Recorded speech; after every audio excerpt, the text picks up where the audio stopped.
ISKCON সম্প্রদায়, জঙ্গি সম্প্রদায়, ইসকন সম্প্রদায় আমাদের মুসলমান ভাইদের উপর আঘাত করতেছে। 2 দিন আগে আমাদের এক মুসলমান ভাই ইমাম সাহেব একজন ইসকন হিন্দু সম্প্রদায়ের ইসকন জঙ্গি নামে একদল জঙ্গি সংগঠন, এই ইসকন জঙ্গি সংগঠনের কাছে আমার এক মুসলমান ভাই তাদের কাছে নির্যাতিত হয়েছেন। আজকে বাংলাদেশে ইসকন সম্প্রদায় এমন এক সম্প্রদায় আছে যে সম্প্রদায় সম্পর্কে আমরা অনেকেই অবগত নয়, আমাদের অনেকের জানা নেই। এই ইসকন সম্প্রদায় কি, এই জঙ্গি সংগঠন ইসকন, এটা বাংলাদেশ এখন নিষিদ্ধ হওয়ার জন্য আমাদের মুসলমানদের পক্ষ থেকে দাবি উঠাতে হবে।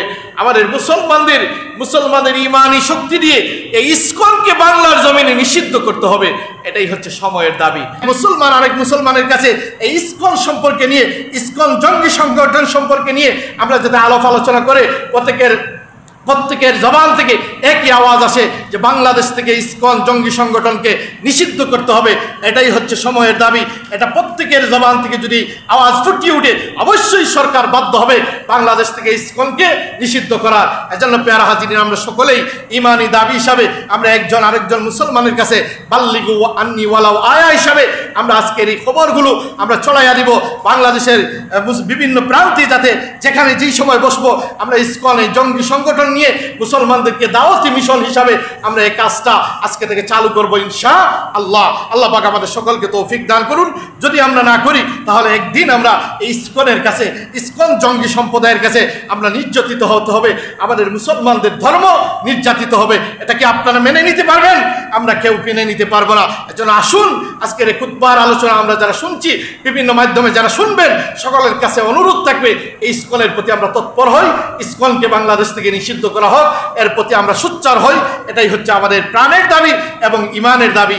এখন আমরা ইসকন কি, এই ইসকন এটা জঙ্গি সংগঠন, এটা কেমন, এদের আচরণ কি, এদের পরিচয় কি, এদের ক্রাইটেরিয়া কি, এদের আদর্শ কি, এদের বৈশিষ্ট্য কি, এগুলো যদি আমরা না জানি, আমরা মুসলমান হয়ে না জানি, তাহলে আমরা কিভাবে বুঝবো?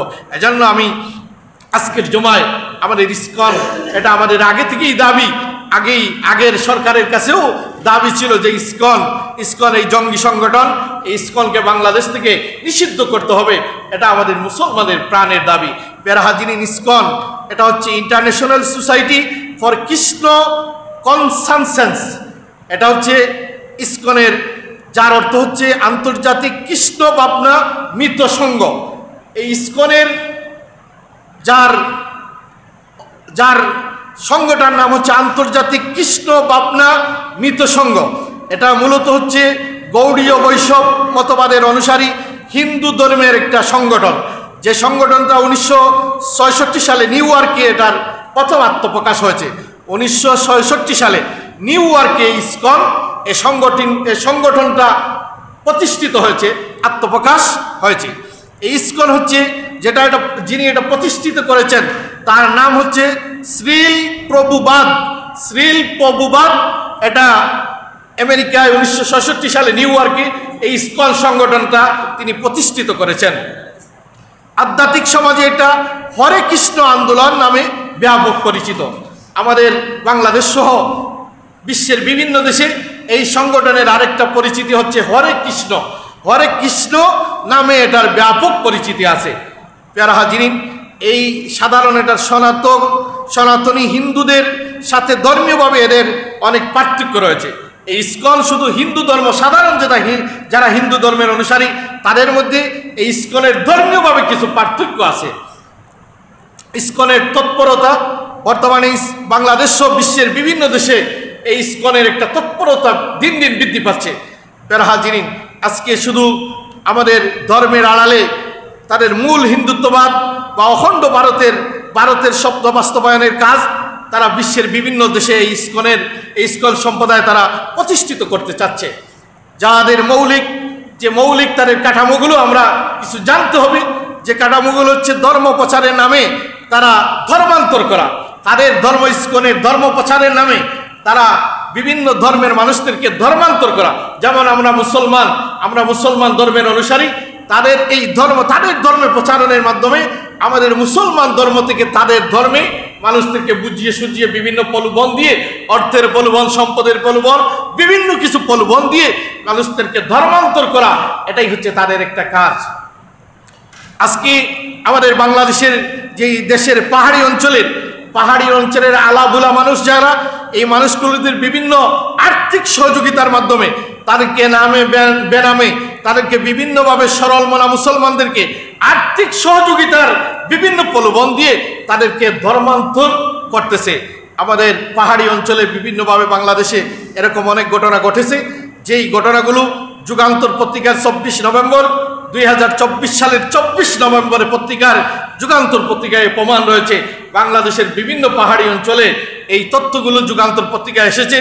তাই এই ইসকনের তারা বিভিন্ন মুসলমানদেরকে মুসলমান ধর্ম থেকে তাদেরকে বিভিন্ন প্রলোভন দেখিয়ে, অর্থের প্রলোভন, বিভিন্ন কিছুর প্রলোভন দেখিয়ে তাদেরকে মুসলমান থেকে তাদের ধর্মে ধর্মান্তর করছে। প্যারা হাজিরিন, এগুলো হচ্ছে ইসকনের কাজ। তারপর প্রতারণা এবং হয়রানি। এই ইসকন জাতি যারা, এই ইসকন যারা জঙ্গি সংগঠন, এদের কাজ হচ্ছে মানুষদেরকে বিভিন্ন প্রতারণার ফাঁদে কিভাবে ফেলা যায়, ব্ল্যাকমেল করা যায়। তাদের কাজ হচ্ছে সরল মনা নারীদেরকে কিভাবে ব্ল্যাকমেল করে নির্যাতন করা যায়, মুসলমান নারীদেরকে কিভাবে নির্যাতন করা যায়। অনেক সময় তাদেরকে চাপে ফেলে বিভিন্নভাবে তাদের সাথে সম্পর্ক স্থাপন করে, বন্ধুত্বসুলভ আচরণ করে, বন্ধুত্ব স্থাপন করে তাদের সাথে, মুসলমান নারীদের সাথে তারা বন্ধুত্ব সম্পর্ক স্থাপন করে, তাদেরকে এক সময় তাদের সাথে চলাফেরা করে, তাদের সাথে অন্তরঙ্গ ভিডিও তারা কৌশলে ভিডিও করে, এই ভিডিওর মাধ্যমে ভিডিও ফুটেজ তাদেরকে দেখে তাদেরকে তারা কি করে, প্রতারণা করে এই মুসলমান নারীদেরকে ভিডিও ফাঁস করার হুমকি দিয়ে এই মুসলমানদের সাথে, মুসলমান নারীদের সাথে তারা অবৈধ মেলামেশা করে। এই নারীগুলোকে তারা বুঝিয়ে সুঝিয়ে তারা বিভিন্নভাবে তারা এক পর্যায়ে তাদের ধর্মে নিয়ে তাদেরকে বিবাহ করে, তারপর কিছুদিন রাখে তারা বিচ্ছেদ করে, তাদেরকে পরিকল্পনা করে তাদেরকে তালাক দিয়ে তাদেরকে বিচ্ছেদ করে ছেড়ে দেয়। তারপর মুসলিম সেজে তারা এই ইসকন জঙ্গি সংগঠনের মানুষগুলো মুসলিম সেজে মুসলিমদেরকে বিয়ে করা, অথচ তারা ইসকন অন্য ধর্মের অনুসারী, কিন্তু মুসলিম সাজে তারা সেজে অনেক মুসলমান নারীদেরকে তারা কি করে, বিবাহর প্রস্তাব করে, তাদের সম্পদ টাকা দিয়ে বিভিন্নভাবে গরিব অসহায় পাহাড়ি নারীদেরকে তারা বিবাহ করে তারা বিভিন্নভাবে বিবাহ করে তাদেরকে প্রলোভন দেখিয়ে ইন্ডিয়াতে নিয়ে যায়। ইন্ডিয়াতে নিয়ে তারা এই নারীদেরকে বিভিন্নভাবে তারা পাচার করে। এই তথ্যগুলো আছে ইত্তেফাক পত্রিকায় 21 জুলাই 2020 সালের জুলাই মাসে, যে নারীদেরকে ইসকন সম্প্রদায় নারীদেরকে বুঝিয়ে তারা বিয়ে করে তারা ভ্রমণ করবে, বিভিন্ন দেশে চলে যাবে, এই নারীকে নিয়ে বিভিন্নভাবে তারা অন্য সম্প্রদায়ের কাছে এটা পাচার করে। যারা হাজিরিন, তারপর এই ইসকন জঙ্গি সংগঠন যাদের কাজ হচ্ছে আত্মসাৎ, মানুষদেরকে অনেক সময় ভুয়া পরিচয় দিয়ে, অনেক সময় তারা বিভিন্নভাবে ভুয়া পরিচয় দিয়ে তারা কৌশলে তারা বিভিন্ন ভুয়া বিসিএস ক্যাডার সেজে, তারপর আর্মি রেপের বিভিন্ন কৌশল করে তারা মানুষদেরকে কি করে আত্মসাৎ করে, মানুষের টাকা আত্মসাৎ করে, ভয় দেখিয়ে মানুষের কাছে সম্পদ আত্মসাৎ করে, পাহাড়ি সম্পদ আত্মসাৎ করে, এগুলো মানুষের কাছে মুসলমানদেরকে এরকম আত্মসাৎ করে তারা সম্পদ মানুষদের কাছ থেকে আত্মসাৎ করে, ভয় দেখিয়ে মানুষের কাছ থেকে, মুসলমানদের কাছ থেকে সম্পদ এগুলো আত্মসাৎ করে।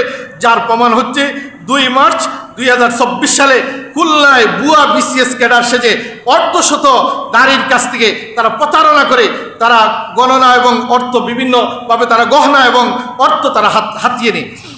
প্যারা হাজিরিন, তারপর তারা সামাজিক যোগাযোগ মাধ্যমে হয়রানি, যোগাযোগ মাধ্যমে তারা ভুয়া আইডি তৈরি করে, ভুয়া আইডি খুলে নারীদের সাথে সম্পর্ক করে ব্ল্যাকমেল করে এই নারীদেরকে প্রতারণার মাধ্যমে বিভিন্ন টার্গেটে মাদ্রাসার ছাত্রীদেরকে টার্গেট করে তাদের সাথে অবৈধ মিলামেশা করে তাদেরকে বিভিন্নভাবে ভয় দেখিয়ে তাদের ধর্মে ঢুকার জন্য তাদেরকে প্রলোভনা দেখে তাদের অনুসারী বানিয়ে নেয়, এটাও প্রমাণ রয়েছে। তারপর 7 ওয়ার্ড সিস্টেম 99.com এটার বর্ণনা রয়েছে। তারপর কৃত্রিমভাবে ধর্মীয় দাঙ্গা লাগানোর অপচেষ্টা, তারা বিভিন্নভাবে কৃত্রিমভাবে ধর্মের মধ্যে একটা দাঙ্গা লাগানোর জন্য তারা একটা চেষ্টা চালায় সদা সর্বদা। অনেক সময় নিজেদের মধ্যে মন্দিরে হামলা করে মুসলমানদের উপর দায় চাপিয়ে দায় চাপিয়ে হিন্দু সম্প্রদায়ের মধ্যে বিভিন্ন মুসলমান এই কাজ করেছে, এমন মনে করে হিন্দু এবং মুসলমানদের মধ্যে একটা বিদ্বেষ লাগানোর জন্য তারা নিজেই মন্দিরের মধ্যে বিভিন্ন ঘটনা ঘটিয়ে হিন্দুদেরকে তারা উস্কাইয়া দেয়, দেখো মুসলমানরা এই কাজ করেছে। অথচ এই ইসকন জঙ্গি সংগঠন তারা মন্দিরে এই কাজগুলো করে, যার তথ্য যুগান্তর 6 ফেব্রুয়ারি যুগান্তর 2020 সালের 6 ফেব্রুয়ারি যে ইসকন জঙ্গি সংগঠন মন্দিরে তারা দুই ধর্মের মধ্যে ঝগড়া লাগানোর জন্য যে অপপ্রচেষ্টা চালায়, এটা যুগান্তর পত্রিকায় 6 ফেব্রুয়ারিতে এসেছে। প্যারা হাজিরিন, যেসব দেশে ইসকন বর্তমানে এই জঙ্গি সংগঠনটা যেসব দেশে নিষিদ্ধ আছে, আমাদের মাস্টার হাজিরিন যে উগ্রবাদী কর্মকাণ্ডের সাথে জড়িত থাকার কারণে তারা বিশ্বের বিভিন্ন দেশে এই ইসকন জাতিকে তারা নিষিদ্ধ ঘোষণা করেছে। যে দেশগুলো হচ্ছে সিঙ্গাপুরে ইসকনকে নিষিদ্ধ ঘোষণা দেওয়া হয়েছে। তারপর এই উগ্রবাদী ইসকন সংগঠন চীনে, মালয়েশিয়া, সৌদি আরব, আফগানিস্তান, ইন্দোনেশিয়া সহ অনেক মুসলিম, তাজবেকিস্তান, উজবেকিস্তান সহ অনেক দেশে এই ইসকন জঙ্গি সংগঠন ঘোষণা দিয়ে তারা ইসকনকে নিষিদ্ধ ঘোষণা দিয়েছে। প্যারা হাজিরিন, তারপর বাংলাদেশে তাদের কার্যক্রম, এই বাংলাদেশে তাদের কার্যক্রম আজকে তারা মসজিদে হামলা, তারপর আদালত প্রাঙ্গণে হত্যাকাণ্ড করতেছে। আপনারা জানেন ইসকন কিছুদিন আগে একজন কোর্টের উকিলকে ইসকন কি করছে, হত্যা করেছে। এটা বাংলাদেশের আদালত প্রাঙ্গণে ইসকন একজন আইনজীবীকে সে হত্যা করেছে। তারপর মসজিদের মধ্যে হামলা করেছে। এগুলো ইসকন সম্প্রদায়, এই জঙ্গি সংগঠন বাংলাদেশে অহরহ সমাজে বর্তমানে ঘটতেছে। তারপর আয়েশা মনি নামে একজন নারীকে অপহরণ করে, এটা গাজীপুরের ঘটনা, বাংলাদেশের গাজীপুরে এই ঘটনা। আয়েশা মনি নামে একজন বাংলাদেশের ঢাকার গাজীপুর এ ঘটনা ঘটেছে। সেখানে 30 জন মেয়েকে উদ্ধার করা হয়েছে। এই আয়েশা মনি সহ সেখানে ইসকন সম্প্রদায়ের কাছ থেকে 30 জন মুসলিম নারীকে তাদের ইসকনের আস্তানা থেকে আয়েশা মনি সহ 30 জন নারীকে ইসকনের জঙ্গি আস্তানা থেকে 30 জন নারীকে সেখান থেকে উদ্ধার করেছে। সময় সংক্ষেপ থাকার কারণে এদিকে যাচ্ছি না, মূল বিষয়টা আমি বলতেছি। তারপরে এই যে কয়েকদিন আগে বাংলাদেশে 2-3 দিন আগে একটা ঘটনা ঘটলো, যে গাজীপুরের মুফতি মুহিবুল্লাহ মিয়াজিকে গুম করে আপনারা জানেন অনেকেই ঘটনা, গুম করে নিয়ে তাকে নির্যাতন করে তাকে শিকল দিয়ে বেঁধে রেখেছে অনেক কৌশলে। সেখান থেকে তাকে 24 ঘন্টা তার কোনো খোঁজ নেই। তারপর অনেক চেষ্টা করে তাকে শিকল দিয়ে বেঁধে পঞ্চগড় সীমান্তে তাকে শিকল দিয়ে হাতে পায়ে বেঁধা পাওয়া গেল। সেখানে তাকে উদ্ধার করে তাকে হাসপাতালে নিয়ে তাকে খোঁজ দিয়ে দেখা গেল যে ইসকন সম্প্রদায় একজন ইমাম সাহেব মুফতি মুহিবুল্লাহ মিয়াজি নামে ইমাম সাহেবকে গুম করে তারা নিয়ে নির্যাতন করেছে। শেষ পর্যন্ত তাকে হত্যা করার জন্য তারা পরিকল্পনা করেছিল। আল্লাহর হুকুমে সেখান থেকে তিনি মুক্তি পেয়েছেন। প্যারা হাজিরিন, তারপর বুয়েটে দর্শন, আপনারা জানেন বুয়েটের মতো একটা শিক্ষা প্রতিষ্ঠান বাংলাদেশের একেবারে টপ লেভেলের শিক্ষা প্রতিষ্ঠান, যেই শিক্ষা প্রতিষ্ঠানে শ্রী শান্তুর রায় নামে একজন জঙ্গি কর্তৃক দর্শনের ঘটনা ঘটেছে। প্রশাসন সহ এটা এক পর্যায়ে শিক্ষার্থী আন্দোলনের মুখে পড়ে এই অপরাধীকে গ্রেফতার করা হয়েছে।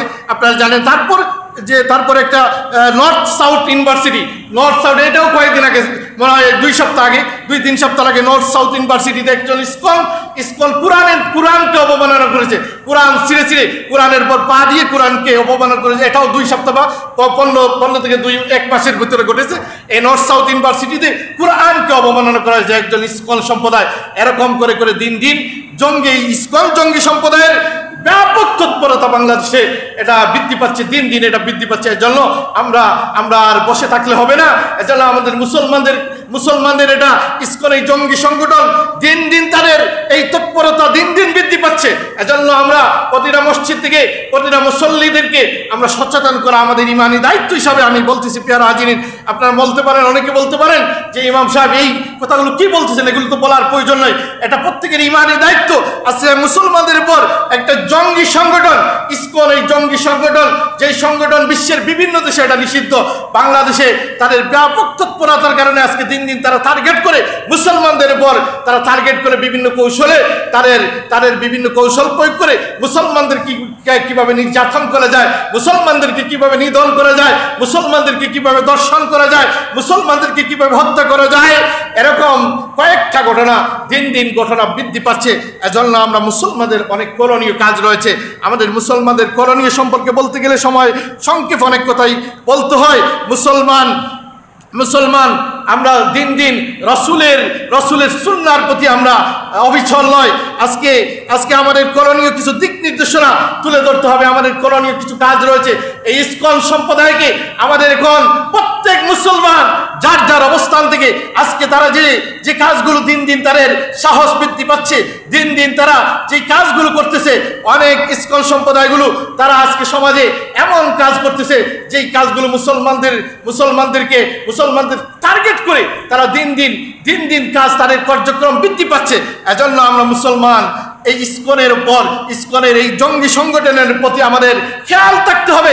এবং আমাদের প্রাণের দাবি হচ্ছে, বাংলাদেশ সরকারের কাছে আমাদের প্রাণের দাবি থাকতে হবে, প্রত্যেক মুসলমান যার যার অবস্থান থেকে প্রাণের দাবি উঠাতে হবে যে এই বাংলাদেশের মাটিতে এই ইসকনকে বিশ্বের বিভিন্ন দেশের মতো বাংলাদেশও ইসকন সম্প্রদায়কে, জঙ্গি সংগঠনকে কি করতে হবে? নিষিদ্ধ করতে হবে। নিষিদ্ধ না করলে তারা দিন দিন তাদের সাহস বৃদ্ধি পাচ্ছে।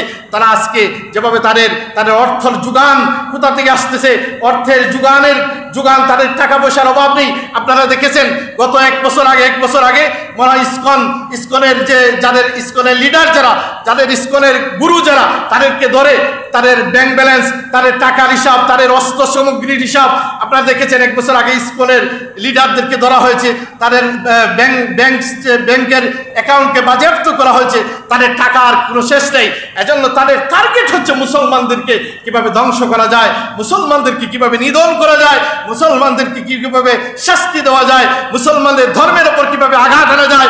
আজকে দেখেন এই যে নর্থ সাউথ ইউনিভার্সিটিতে মুসলমানদের কোরআনের উপর যে ইসকন সম্প্রদায়ের ইসকনের অনুসারী একজন মানুষ কিভাবে কোরআনের পর সে কোরআনকে অবমাননা করলো, কোরআনকে সে ইচ্ছামতো তাচ্ছিল্য করলো। অথচ আমরা মুসলমান হয়ে আমাদের কোরআন, আমাদের জীবনের চেয়ে কোরআনের দাম একজন মুসলমানের কাছে সবচেয়ে বেশি।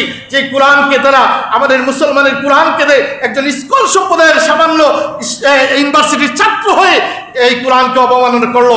অথচ আমরা মুসলমান একজনও কোনো আমাদের অন্তর থেকে আমরা কি করলাম না, কোনো প্রাণ থেকে আমাদের অন্তর থেকে একবারও ঘৃণা প্রকাশ করলাম না, একবারও একটা স্ট্যাটাসকেও ফেসবুকে দিলাম না। অনেক স্ট্যাটাস দিতে পারি, কিন্তু আমরা আমার ধর্মের কোরআনকে অবমাননা করলো। একজন মুসলমান হয়ে আমি মন থেকে একটু ঘৃণা প্রকাশ করলাম না, একটা মন থেকে আমি একটু দাবি জানালাম না যে আমার কোরআনকে অবমাননা করেছে, আমি এর বিচার চাই, এর ফাঁসি চাই, কোরআন অবমাননার শাস্তি চাই। মুসলমান হিসাবে আমাদের প্রত্যেক মুসলমান জেগে ওঠার কথা ছিল। অথচ দেখেন কয়জন জেগে উঠেছি আমরা। আজকে দিন দিন তাদের তৎপরতা বৃদ্ধি পাচ্ছে। এজন্য আমরা কাজ করতে হবে। আমরা এই ইসকন সম্প্রদায়কে বাংলাদেশ থেকে বিলীন করে দিতে হবে। আমরা মুসলমান ঐক্যবদ্ধ হতে হবে। মুসলমান ঐক্যবদ্ধ হয়ে একযোগে একই আওয়াজে বাংলাদেশের মধ্যে একই আওয়াজ তুলতে হবে। বাংলাদেশে ইসকনকে কিভাবে নিষিদ্ধ করা যায় এই প্রচেষ্টায় কাজ করতে হবে। যদি ইসকন এই জঙ্গি সংগঠনকে ইসকন যদি নিষিদ্ধ না হয়, তাহলে দিন দিন যেভাবে তাদের যেভাবে তাদের কাজ বৃদ্ধি পাচ্ছে, এক সময় মুসলমানদেরকে টার্গেট করে দিয়ে মুসলমান এই ইসকন সম্প্রদায়ের কাছে দিন দিন নির্যাতিত হবে, নিপীড়িত হবে। মুসলমান নারীরা ইসকনের কাছে তাদের সতীত্বকে হারাতে হবে। এজন্য প্যারা হাজিরিন, আমরা মুসলমান হিসাবে আমাদের প্রত্যেকের দায়িত্ব রয়েছে। মান রাআ মিনকুম মুনকারান ফালইউগাইয়ির বিয়াদিহি ফাইন লাম ইয়াস্তাতি ফাবিলিসানিহি ফাইন লাম ইয়াস্তাতি ফাবিকলবিহি যালিকা আযওয়াফুল ঈমান। ঈমানের দাবি হিসাবে আমরা প্রত্যেকেই বাংলাদেশে এখন থেকে আর ঘরে বসে থেকে এই ইসকনকে কোনো সুযোগ দেওয়া যাবে না। এই হিন্দু সম্প্রদায়ের একটা জাতি, উগ্র জাতি হচ্ছে ইসকন জাতি। এই ইসকন জাতিকে বাংলাদেশ থেকে নির্মূল করতে হবে, এটাই হচ্ছে সময়ের দাবি। এজন্য প্রত্যেক মুসলমান সোচ্চার হতে হবে। আমার ভাই ঢাকা গাজীপুরের যে খতিব মৌলানা মুহিবুল্লাহ নিয়াজিকে যে নির্মমভাবে গত জুমার পরে এই এক সপ্তাহ গত 2 দিন আগে যে ঘটনা ঘটলো, এই ঘটনায় বাংলাদেশে আজকে বাংলাদেশের আলেম সমাজ থেকে আহ্বান জানানো হয়েছে আজকের প্রতিটা জুমায় যাতে হক্কানি আলেমরা প্রত্যেক মুসল্লিদের উদ্দেশ্যে অন্ততপক্ষে 2-4 মিনিট 5 মিনিট এই ইসকন সম্প্রদায় জঙ্গি সংগঠন সম্পর্কে ইমানের দাবি হিসাবে মুসল্লিদেরকে উৎসাহিত করার জন্য প্রত্যেক খতিব সাহেবরা এই বিষয়ে বক্তব্য রাখেন। এই ধারাবাহিকতা আমি তাদের কিছু ক্রাইটেরিয়া, কিছু বক্তব্য, তাদের কিছু কথা আমি রেফারেন্সও বললাম। এই জঙ্গি সংগঠন বাংলাদেশ ইসকন সম্প্রদায়কে আমরা মুসলমান যাতে বাংলাদেশ থেকে নির্মূল করা যায়, তাদেরকে নিষিদ্ধ করা যায়, আইনি প্রক্রিয়ায় তাদেরকে যাতে নিষিদ্ধ করা যায়, এজন্য আমরা প্রত্যেক মুসলমান স্ব অবস্থান থেকে কাজ করতে হবে। এটাই হচ্ছে আমাদের ইমানের দাবি। প্যারা হাজিরিন, আজকে যদি মনে করেন যে আমার এক ভাই এই যে কি মুহিবুল্লাহ মিয়াজি, উনি মুফতি মুহিবুল্লাহ মিয়াজি ইসকনের কাছে ইসকন তারা গুম করে তাকে নিয়ে নির্যাতন করেছে, তাকে নিয়ে আজকে নির্যাতন করতেছে, কালকে যে আমাকে করবে না এর কোনো গ্যারান্টি কেউ দিতে পারবো? কোনো গ্যারান্টি দিতে পারবো না। পরশু যে আপনাকে করবে না এর গ্যারান্টি কেউ দিতে পারবো না। দিন দিন তাদের সদস্য বৃদ্ধি করে বাংলাদেশে ব্যাপক শক্তি তারা যোগান দিচ্ছে। এজন্য আমরা প্রত্যেকে প্রাণের দাবি, আমরা মুসলমান হিসাবে প্রত্যেকে প্রাণের দাবি হবে, বাংলাদেশ সরকারের কাছে প্রাণের দাবি থাকবে এই ইসকন সম্প্রদায়, এই জঙ্গি সম্প্রদায়কে বাংলাদেশ থেকে নিষিদ্ধ ঘোষণা করতে হবে এবং তাদের তৎপরতা, তাদের কার্যক্রম বাংলাদেশ থেকে একেবারে নির্মূল করতে হবে, একেবারে বন্ধ করতে হবে। প্যারা হাজিরিনের জন্য আমাদের স্ব অবস্থান থেকে আমরা যে অবস্থানে আছি, আমরা অনেকে ফেসবুকে যদি আমরা দেই, ফেসবুকে দিলেও আপনার ইমান থেকে একটা সহযোগিতা হবে। এটা একজন ফেসবুকে দেখে একটা স্ট্যাটাস দেখে যদি পড়ে যে ইসকন কি, ইসকনের পরিচয় কি, ইসকনের কাজ কি, ইসকন মুসলমানদের কি ক্ষতি করতেছে, তাদের মিশন কি, এগুলো যদি আপনি কিছু লেখালেখি করেন, লেখালেখিটা যদি কেউ পড়ে ইসকন সম্পর্কে জানতে পারবে। আমাদের 99% মুসলমান এই ইসকন সম্পর্কে কোনো ধারণা নেই। ইসকন যে একটা জঙ্গি সংগঠন, মুসলমানের দুশ্মন, মুসলমানের চিরশত্রু, এই বিষয়ে আমাদের অনেকের ধারণা নেই, অনেকের জানা নেই। এজন্য আমরা জানতে হবে, ইসকনকে মন থেকে ঘৃণা করতে হবে, তাদেরকে নিষিদ্ধ হওয়ার জন্য আমরা যার অবস্থান থেকে আমরা কাজ চালিয়ে যেতে হবে। এই আহ্বান রেখে এই অনুরোধ দেখলাম আমরা মুসলমান হিসাবে তা'মুরুনা বিল মা'রুফ ওয়া তানহাউনা আনিল মুনকার, সৎ কাজের প্রতি আমরা আসতে হবে, সৎ কাজের প্রতি আমাদের একজন আরেকজনকে তাগিদ দিতে হবে, আর খারাপ কাজ থেকে মানুষদেরকে বারণ করতে হবে, অসৎ কাজ থেকে মানুষদেরকে নিষেধ করতে হবে। এই স্লোগান নিয়ে সৎ কাজের আদেশ, অসৎ কাজ থেকে মানুষকে নিষেধ, এই কোরআনের আয়াতের সামনে রেখে আমরা বাংলাদেশ থেকে ইসকনকে আমরা নিষিদ্ধ দাবি একজন আরেকজনের কাছে আমরা যাতে আওয়াজ তুলি, একজন আরেকজনের কাছে দাওয়াত মিশন যাতে আমরা পৌঁছে দিতে পারি। বাল্লিগু আন্নি ওয়ালাউ আয়া, একটা খবর মুসলমান হিসাবে একটা ভালো খবর যদি আপনি পান, এই খবরটা আরেকজন মুসলমানের কাছে পৌঁছে দেওয়া দায়িত্ব হিসাবে যাতে আমরা এক মুসলমান আরেক মুসলমানের কাছে এই ইসকন সম্পর্কে নিয়ে, ইসকন জঙ্গি সংগঠন সম্পর্কে নিয়ে আমরা যাতে আলাপ আলোচনা করে প্রত্যেকের জবান থেকে একই আওয়াজ আসে যে বাংলাদেশ থেকে ইসকন জঙ্গি সংগঠনকে নিষিদ্ধ করতে হবে। এটাই হচ্ছে সময়ের দাবি। এটা প্রত্যেকের জবান থেকে যদি আওয়াজ ফুটিয়ে উঠে, অবশ্যই সরকার বাধ্য হবে বাংলাদেশ থেকে ইসকনকে নিষিদ্ধ করার। এজন্য প্যারা হাজিরিন, আমরা সকলেই ইমানি দাবি হিসাবে আমরা একজন আরেকজন মুসলমানের কাছে বাল্লিগু আন্নি ওয়ালাউ আয়া হিসাবে আমরা আজকের এই খবরগুলো আমরা ছড়াইয়া দিব বাংলাদেশের বিভিন্ন প্রান্তে, যাতে যেখানে যেই সময় বসবো আমরা ইসকন এই জঙ্গি সংগঠন নিয়ে মুসলমানদেরকে দাওয়াতি মিশন হিসাবে আমরা এই কাজটা আজকে থেকে চালু করবো ইনশাআল্লাহ। আল্লাহ পাক আমাদের সকলকে তৌফিক দান করুন। যদি আমরা না করি তাহলে একদিন আমরা এই ইসকনের কাছে, ইসকন জঙ্গি সম্প্রদায়ের কাছে আমরা নির্যাতিত হতে হবে, আমাদের মুসলমানদের ধর্ম নির্যাতিত হবে। এটা কি আপনারা মেনে নিতে পারবেন? আমরা কেউ মেনে নিতে পারবো না। এজন্য আসুন আজকের এই খুতবার আলোচনা আমরা যারা শুনছি, বিভিন্ন মাধ্যমে যারা শুনবেন, সকলের কাছে অনুরোধ থাকবে এই ইসকনের প্রতি আমরা তৎপর হই, ইসকনকে বাংলাদেশ থেকে নিষিদ্ধ করা হোক, এর প্রতি আমরা সোচ্চার হই। এটাই হচ্ছে আমাদের প্রাণের দাবি এবং ইমানের দাবি।